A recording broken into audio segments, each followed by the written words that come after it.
अब हम चलते हैं लेक्चर नंबर 14 की जानब, ठीक है, जो कि है solution of higher order linear differential equations.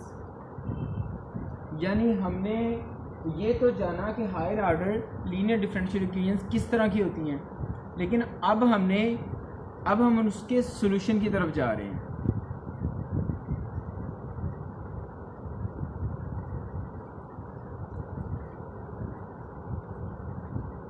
उसके सोल्यूशन की तरफ जा रहे हैं कि अगर आपके पास होमोजीनियस डिफरेंशियल इक्वेशन है तो फिर आप उसको किस तरह सॉल्व करोगे, नॉन होमोजीनियस है तो उसको किस तरह सॉल्व करोगे, उसका सोल्यूशन आप कैसे फाइंड करोगे। ठीक है, तो सबसे पहला मेथड है superposition principle.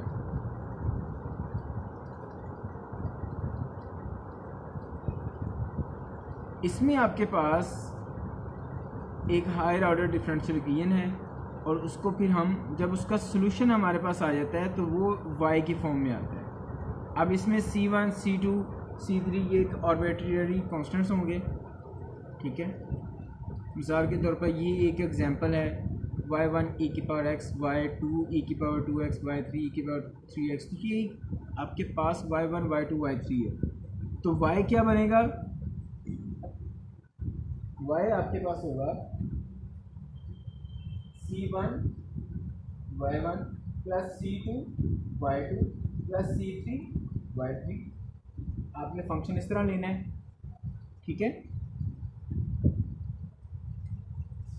C1 y1 plus C2 y2 plus C3 y3। ठीक है, आपने इस तरह फंक्शन लेना है। अब आपके पास एक डिफरेंशियल इक्वेशन है जो कि थर्ड ऑर्डर डिफरेंशियल इक्वेशन है।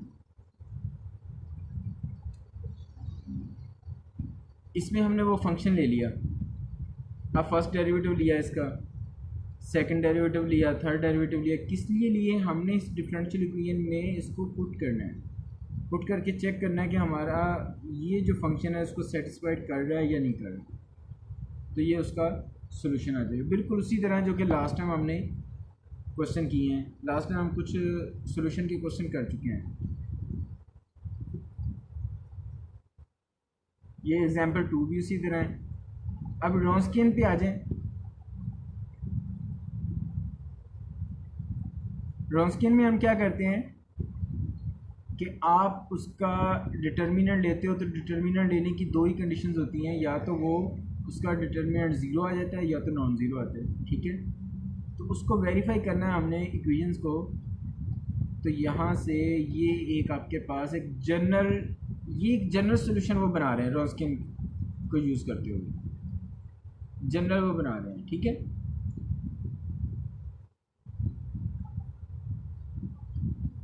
इसमें एक जनरल उन्होंने डिफरेंशियल इक्वेशन लिया, आप d square y by d x square plus p d y by d x plus q d y. ठीक है, और फिर उसके बाद उन्होंने, मैं इसको बोर्ड पे सॉल्व करता हूँ।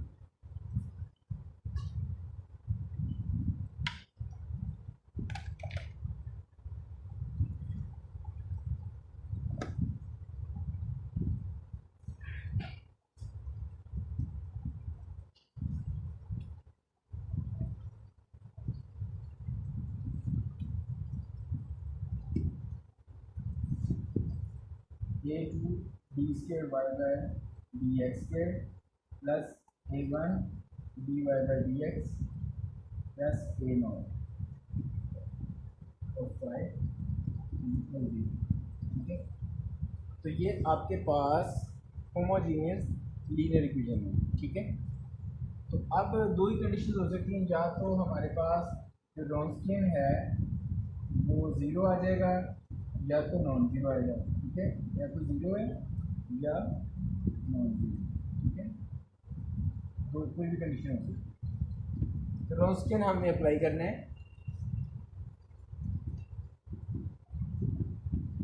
तो आप इस वाली इक्वेशन को भी लेके चल सकते हैं, लेकिन जो हमारे पास जनरल इक्वेशन है वो किस तरह बनती है, A2 को डिवाइड कर दिया जाता है सब पे। जब A2 को डिवाइड कर दिया जाता है तो फिर इस तरह की कंडीशन हमारे पास बन जाती है, ये इक्वेशन बन जाती है। और यहाँ पे फिर इसको हम P ले लिया जाता है और इसको हम Q ले लिया जाता है। ठीक है। फिर ये इक्वेशन बन जाती है d square y by d x square plus c d y by d x plus q y equal 0। इसका भी जब ए टू अप्लाई किया जाए तो ए टू 0 लगेगा। ठीक है, ये आपके पास जनरल इक्वेशन है। इस तरह बनाने के बाद आपने इस पर रॉन्स्कियन अप्लाई करना है।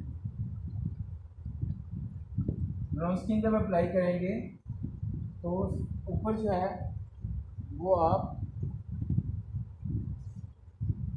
इसके सॉल्यूशन हमें गिवन है y1 और y2,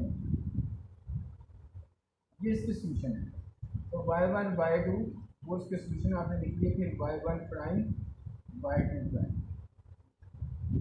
जब इसका डिटर्मिनेंट लेंगे तो y1 y2 prime minus y1 prime y2।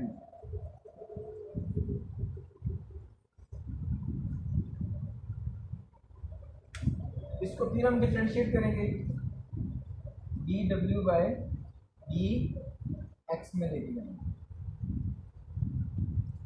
ठीक है, ये हमारे पास फंक्शन y के सारे x के फंक्शन हैं। जब इसको डिफ्रेंशिएट करेंगे तो ये y1 y2 double prime plus y1 prime y2 prime minus first आ जाएगा, फर्स्ट का डेरिवेटिव। जब इसका डेरिवेटिव अप्लाई करेंगे तो y1 prime as it is y2 prime plus y1 double prime y2 prime.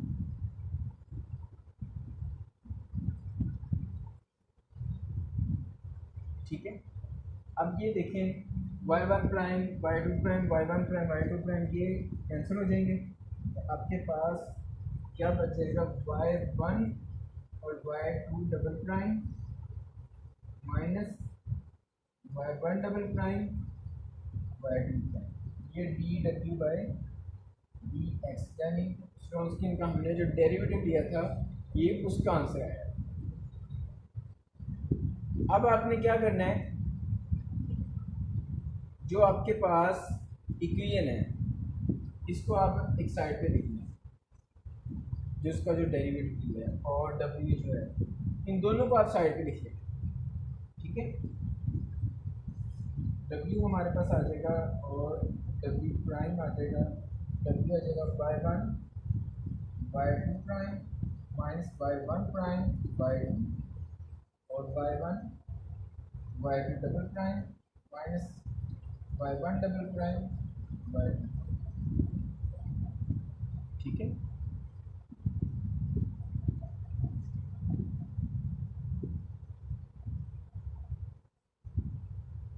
इसका प्राइम क्या हमने इसको फर्स्ट वैल्यू नहीं आती, इसको हमने साइड पे लिख लिया। अब हम इसी इक्वेशन पे दोबारा आए,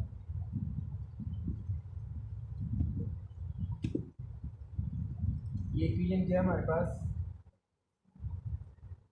अच्छा, अब ये देखें कि हमारे पास सॉल्यूशन ये दो हैं y1 और y2। पहले आप इसी इक्वेशन को y1 में लेके लिखें और फिर इसी इक्वेशन को y2 में लेके लिखें। इस तरह के y1 double prime plus e y1 prime plus q y1 is equal 0। तो अब इसको y2 के साथ लिखो y2 double prime plus p y2 prime plus q y2 is equal 0। तो ये दो इक्वेशंस आपके पास बन गई। अब हमने क्या करना है, 1 को मल्टीप्लाई करना है y2 के साथ और 2 को मल्टीप्लाई करना है y1 के साथ।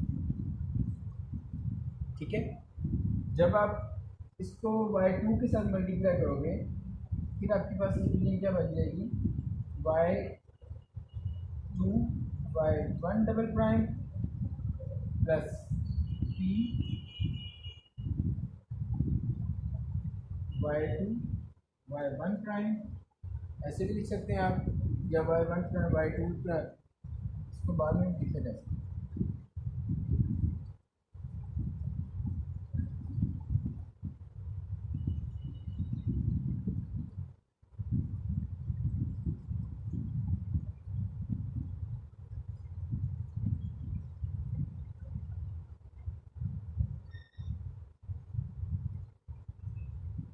ये हमने फर्स्ट को y2 से मल्टीप्लाई कर लिया, अब सेकंड को y2 डबल प्राइम y1।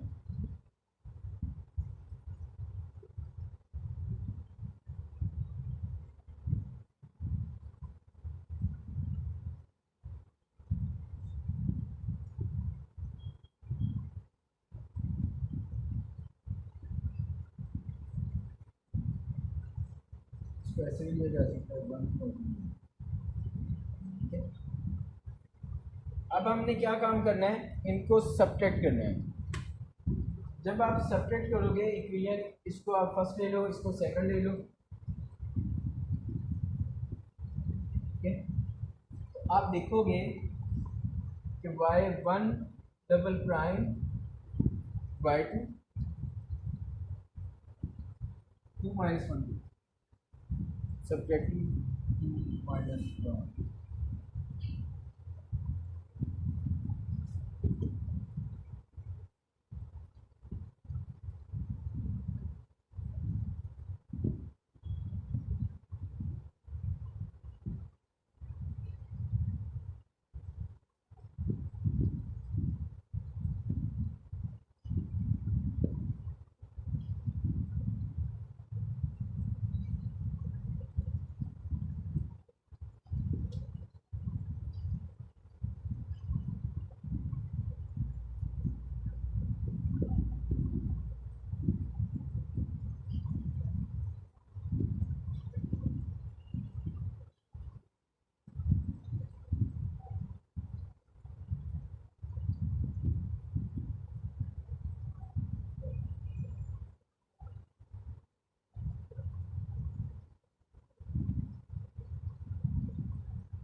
जी फहद, यहाँ तक क्लियर हुआ आपको?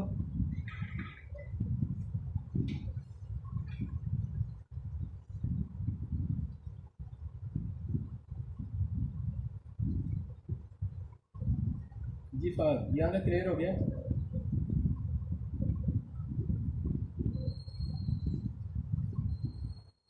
हेलो, क्लियर हो गया? हाँ जी जी जी। इनको कैसे बनाया है? ये वैल्यूज हमने ये इक्वेशन में लगाई। इस ये थी y से, ठीक है, तो हमने इसको एक बार y1 के लिहाज से लिखा, फिर एक बार y2 के लिहाज से लिखा, क्योंकि वो सोल्यूशन है हमारे पास। ठीक है, वो लिखने के बाद फर्स्ट इक्वेशन को y2 से मल्टीप्लाई कर दिया और सेकंड इक्वेशन को y1 से मल्टीप्लाई कर दिया। मल्टीप्लाई करने के बाद उनको सब्ट्रैक्ट कर दिया। अब ये देखो, सब्ट्रैक्ट करने के बाद ये w की वैल्यूज हमने साइड पे लिखी हुई, w और w प्राइम की। ठीक है, अब इनकी जगह पे अप्लाई करो, कहाँ कहाँ पे ये वैल्यूज आ रही हैं। फर्स्ट वाली जो है ये तो ये आ गई डी डब्ल्यू by d x plus T, और वो वाली टोटल ये होगी डब्ल्यू। ठीक है, और वो जीरो हो जाएगा क्यू के साथ जो है।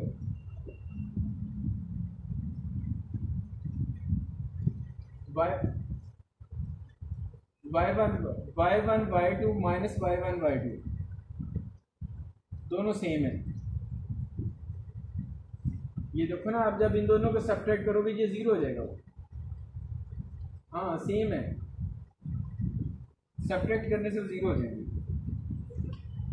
ठीक है, अब हमारे पास ये इक्वेशन आ गई है, उस इक्वेशन को हमने इस इक्वेशन में बदल दिया है।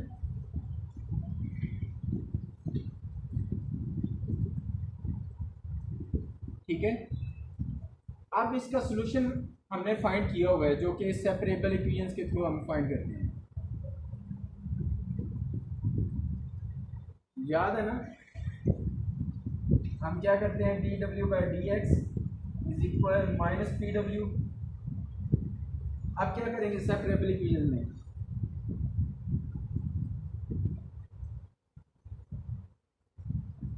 नहीं डब्ल्यू के नीचे हम डी डब्ल्यू के नीचे डब्ल्यू वाली वैल्यू लेंगे और माइनस पी डी एक्स इस तरह बनाएंगे पहले। आप इसको इंटीग्रेट करेंगे, इंटीग्रेट जब करेंगे तो ये हो जाएगा W sorry log W is equal minus integration of P D x, वहाँ पे लॉग नहीं आना, दूसरी साइड पे इंटीग्रेट ही देंगे। ठीक है, नजर आ रहा है, मैं ऊपर करके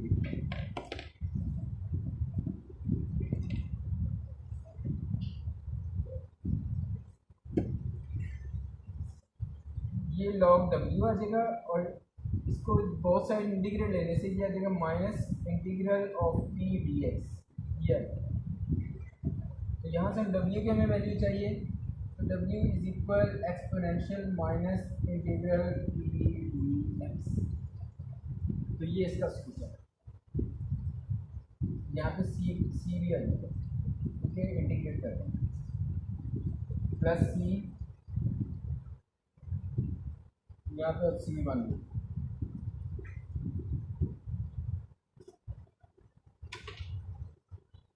जी क्लियर हो गया जी फहद, ये तो हमने किया हुआ है क्वेश्चन पहले इस तरह की। ठीक है, अब ये देखो कि यहाँ पर अगर C 0 होगा तो हमारा जो W है वो सारे का सारा 0 हो जाएगा। ठीक है, अगर यहाँ पे C नॉन ज़ीरो नंबर होगा तो ये पूरे का पूरा W जो है वो भी नॉन ज़ीरो होगा। यहाँ पे डिपेंडेंट और इंडिपेंडेंट अगर चेक किया जाए तो यहाँ पे वो अगर C 0 है तो W जो है वो यहाँ पर इंडिपेंडेंट है। ठीक है, अगर C जो है वो नॉन ज़ीरो है तो ये डिपेंडेंट होगा।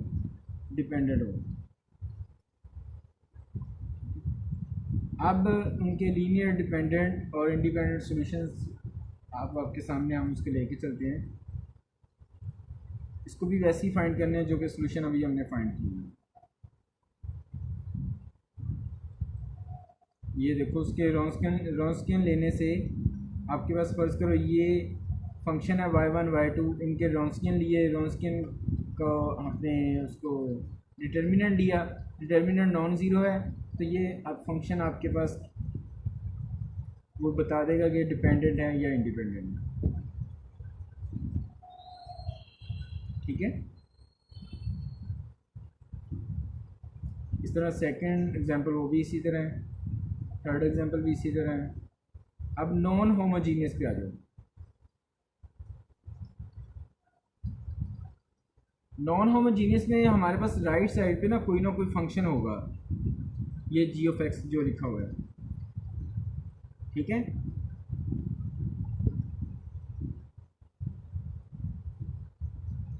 तो मैं एक एग्जांपल आपको ऐसे ही करवाता हूँ जिसमें ये दोनों कवर हो जाएं। इसमें आपके पास दो सॉल्यूशन आएंगे, एक पार्टिकुलर सॉल्यूशन और एक कंप्लीमेंट्री सॉल्यूशन। इसमें दो सॉल्यूशन आपको फाइंड करने होंगे, एक वाई पी और एक वाई सी।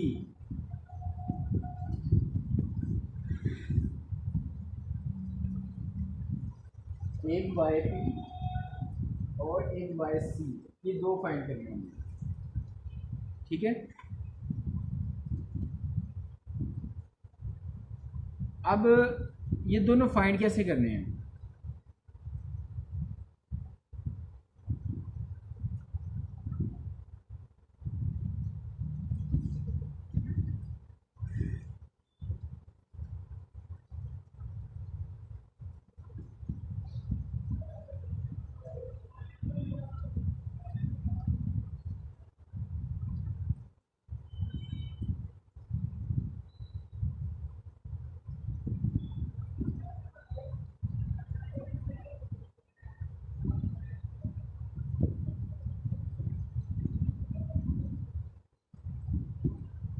फर्स्ट करें, आपके पास एक इक्वेशन है, यहाँ पे मैं ले रहा हूँ triple derivative of y of triple derivative with respect to x cube minus 6 double derivative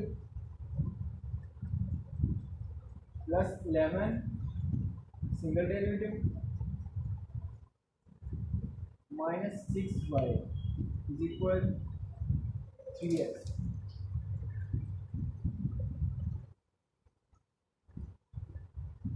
अच्छा, इसमें सुनो, अगर हम इस इक्वेशन को ऐसे ही सॉल्व करें जिस तरह ये लिखी हुई है, ठीक है, उसके साथ वो 3x भी आ रहा है, तो इससे जो सॉल्यूशन आएगा वो वाई पी कहलाएगा। ठीक है, जो जैसे हमने पहले वाई फाइंड किया ना सॉल्यूशन, वो अगर यहाँ से हमें डायरेक्ट हम सॉल्यूशन निकालें तो ये हमारा वाई पी कहलाएगा, जिस तरह की आप हैंडआउट्स भी देख सकते हैं। ये देखो, वाई एक फंक्शन गिवन है, तो ये वाई पी कहलाएगा जब आप इसको ये 3x को रखकर इसको सॉल्व करोगे। ठीक है, डायरेक्ट आप इसको सॉल्व करोगे तो ये वाई पी इसका फंक्शन कहलाएगा, इसका सॉल्यूशन कहलाएगा। अगर आप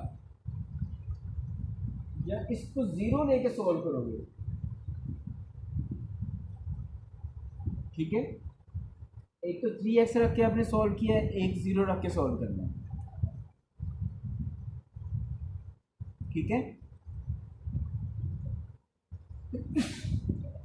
तो अगर 3x वाले से जो सॉल्यूशन हमारे पास आएगा वो वाई पी सॉल्यूशन होगा। ठीक है, और जो अगर आप जीरो रख के सॉल्व करोगे तो वो वाई सी सॉल्यूशन होगा। अब जनरल सॉल्यूशन क्या कहलाएगा? जनरल सॉल्यूशन में आपने इन दोनों को जमा कर देना है।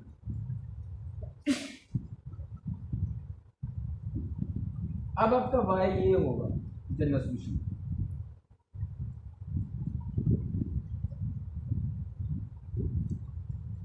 वाई पी से मुराद क्या है? पार्टिकुलर सॉल्यूशन, और वाई सी से मुराद है कंप्लीमेंट्री सॉल्यूशन। जब आप इन दोनों को सम करोगे तो तब आपके पास जनरल सॉल्यूशन आएगा ये वाला। ठीक है, अब हम इसी तरह चलते हैं आगे। ले जी, हमारा लेक्चर नंबर 14 जो है वो एंड हो गया।